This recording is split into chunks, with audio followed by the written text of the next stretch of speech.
Hi అండి, అందరికీ నమస్తే. ఎప్పుడైనా ఇంట్లోనే ఈ రెసిపీ ట్రై చేశారా? మనము చల్లచల్లగా తాగాలనిపించినప్పుడు ఈ రెసిపీ ట్రై చేయండి.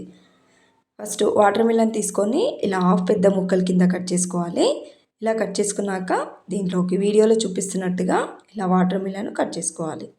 దీంట్లో ఏమైనా సీడ్స్ ఉంటే సపరేట్ చేసేసుకొని ఒక ప్లేట్లోకి వేసి పెట్టేసుకోండి.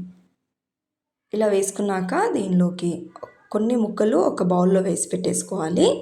ఇప్పుడు కొన్ని మిక్సీ జార్లో వేసేసుకోవాలి. దీనికి స్వీట్నెస్కి తగ్గట్టుగా షుగర్ కానీ బెల్లం కానీ యాడ్ చేసుకోండి. నేను 3 స్పూన్స్ అయితే షుగర్ యాడ్ చేశాను. ఇప్పుడు ఒక్కసారి మిక్సీకి పట్టేసుకొని దీన్ని వడగట్టుకోవాలి. ఇలా వడగట్టుకున్నాక దీనిలోకి కాచి చల్లార్చిన పాలు ఒక హాఫ్ కప్పు యాడ్ చేశాను. సబ్జా గింజలు 1 టేబుల్ స్పూన్, సాబ్దానా ఒక 2 టేబుల్ స్పూన్ అయితే సరిపోతుంది. ఇవి ఒక 1 అవర్ నానబెట్టి ఉడికించుకొని వేసేసుకోండి. దీనిలోనే కలర్ కోసం కొన్ని బీట్రూట్ జ్యూస్ వేసాను. కొన్ని మనము కట్ చేసుకున్నాం కదా చిన్న ముక్కలు, అవి తీసుకున్నవి కూడా యాడ్ చేసుకొని ఒక్కసారి కలిపి సర్వ్ చేసేసుకోవడం అంతే అండి. వీడియో నచ్చితే లైక్ అండ్ షేర్, సబ్స్క్రైబ్.